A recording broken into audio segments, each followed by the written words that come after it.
you start running some ads maybe on Facebook, on Instagram, and they're really sharp ads, and you think, yeah, it's going to crush it. I'm buying the products for, $5 and I'm selling them for 30. I'm going to make my millions here. But then after a while, it's just nothing. It's just crickets. And you're like, did I do something wrong? But this is where the most dangerous thing happens.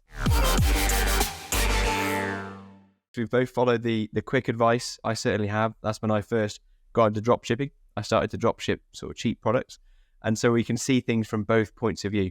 So going after the free advice, and then also going and joining a program and seeing the difference in terms of the results you get. So could you share, keen to learn, I'm sure people listening as well, what are some of the mistakes that you made and the mistakes that you learned from when you first got started with dropshipping? Yeah, I mean, I definitely lost a lot of money following poor advice and, learning the importance of original thinking and making sure I'm following a proven model that's applicable to me and my circumstances, i.e. at the time, someone living in the UK, someone operating in the UK. Things are very different if you try to apply an internationally generic model or a model that's, set up and taught in the US market, and you try to just shoehorn that into a different market like the UK. There are going to be some nasty surprises along the way unless you have that local level of support. So originally I fell into the myth that because everything is available online, I could just piece it together myself. People say, oh, you don't need a course because, it's all available on YouTube. So I was like, okay, get it on YouTube then, not realizing the overwhelming behemoth of a task that would be to try and filter out the noise and piece it all together myself. But I just thought, I'll just have a dabble myself. I'll dabble around. I'll read a few blogs. I'm pretty good at figuring this stuff out. If I get stuck, I'll find a forum or, a Facebook group or a Reddit thread or something where they'll be telling me what to do. But you forget, there are people behind these Facebook groups. There are people behind these Reddit threads. And if you saw those people, not saying all of them, but if you saw them, you'd realize that is not a credible source to be learning from. But because it's like written form, it's almost like a leveler. All information looks the same because it's just in text form, right? So you kind of think, oh, well, because it's on a Reddit thread, that post has as much credibility as the post below it. But one could be written by an absolute e-commerce genius master, the other one by a kid working out of his mum's basement that has never built a business in his life, right? So you have to have that picture of like who you're learning from, what's the source of the information. And yeah, I mean, it's easy to fall into that trap. When you're scrolling through Instagram, everyone's saying how easy it is. You start getting targeted by the guru's ads being like, oh, you can have a 100K business in no time. It's as easy as just copy my 1, 2, 3 step system. And it's kind of like, well, if it's that lucrative, it can't be that hard. It's like this bias that starts to form in your mind. So you think, okay, I'm going to have a go. And if that's you now, if you're seeing those ads and you've got that like cynical, skeptical voice in your head and you're thinking, what would happen if I went down that route? Let me save you the heartache of doing it and tell you what happened because I did do it. So I've been down that road. Here's where it leads to. You spend ages building, creating, optimizing, launching. You deliberate over your logo design, your color scheme. You get it perfect. It's really slick, this super sharp store. And then you sign some suppliers, maybe a few you find on AliExpress or Salehu or Doba or Worldwide Brands or any of these suppliers, whatever, like usually from China or suppliers abroad. And you get about a month in and you're kind of still dabbling and tinkering around and putting stuff together. You start running some ads maybe on Facebook, on Instagram, and they're really sharp ads, and you think, yeah, it's going to crush it. I'm buying the products for, $5 and I'm selling them for 30. I'm going to make my millions here. But then after a while, it's just nothing. It's just crickets. And you're like, did I do something wrong? But this is where the most dangerous thing happens. You then start making some sales, and it would almost be easier if you just fell flat on your face at that point and realized, oh, the model's flawed. Okay, I'll stop here. But it's because it does work that it's problematic, because it gives people this false sense of hope.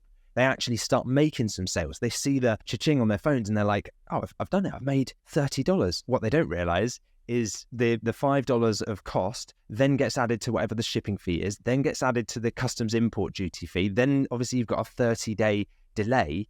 You get all these issues that arise and start to bubble to the surface, a month, 2 months, 6 months into the process. Then the customer says, I want to return the item, just cancel my order. And you're like, well, I can't. It's on a boat halfway from China now. I've already paid for it. It's gone. The supplier's not going to take it back in China. They start getting complaints then because you turn people down for refunds. And so then you get bad reviews about your brand online. And you were so proud of this brand and you wanted to build this amazing brand, and suddenly it's being tarnished, its reputation's being torn apart online, and you've got angry emails coming at you, and every time you open your laptop it's miserable because you've got customer complaints filling up your inbox, you're making no profit on any of your orders, you're spending too much on ads, suddenly your supplier just stops responding out the blue and you've got all these pending orders and your supplier's not replying to you. And you think, what do I do here? This wasn't in the YouTube video that I was watching. They said I could just do this and I'd be driving a Lambo and, flying private by now. And you can't figure out what you've done wrong. But the reality is you haven't done anything wrong, or you may have done, but you don't know who to ask, right? And so it might just be that the products you picked are not going to work. You haven't validated them. The ads you're running at, so many issues that it could be, that when you can't figure out why your store's not converting, why your ads are so expensive, why delivery takes so long, it can be really frustrating. And the trouble is you've got no one to ask because there's no blueprint there. You feel stuck, you feel lost, you feel almost like cheated by those YouTubers who said it was so easy. And then the worst bit of all, the confirmation bias kicks in, because then you self-justify and you say, I knew it was a scam all along. And that's the trouble, because you think, yeah, that's why it didn't work, because it was a scam all along. Yeah, that's it. And you start to give yourself an out and you say, it's not my fault that it didn't work out. It's because I was tricked into this model of selling cheap products from China. And all the people that said dropshipping was dead and it was a scam, now I see what they mean. Okay, yeah, no, it doesn't work. Okay, great. Write that model off, back to my 9-to-5 job until retirement. And then that's it. It's a really sad story.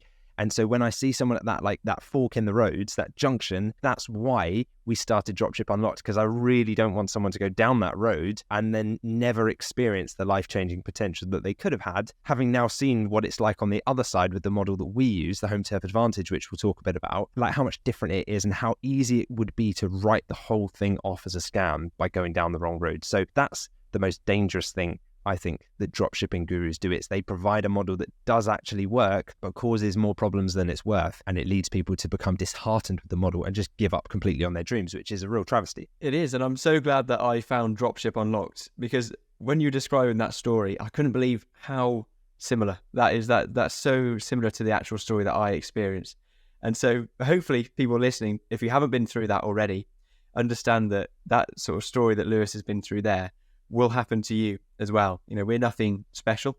We've gone through these same challenges. We started from the same position as you, trying to work out how to make it work in the online business world. And I distinctly remember following advice because I thought, as you said, Lewis, well, I can piece this all together myself for free, because surely there's enough YouTube content out there to be able to go step by step by following different videos. And that's what I did. But I ran into those same problems where as soon as anything went wrong or it didn't quite look the same as the video, I was then on my own, stranded. And the only way I could, I had to make things up myself. I had to work things out myself. And whenever you're doing that, you'll ultimately have to learn from the mistakes that you're going to make. And when I made those mistakes, fortunately, there was something there to fall on. And I didn't just write off the whole model. I realized that it was actually just the type of dropshipping that I was doing that was the issue. And it was never going to work for me. It was never my type of business model.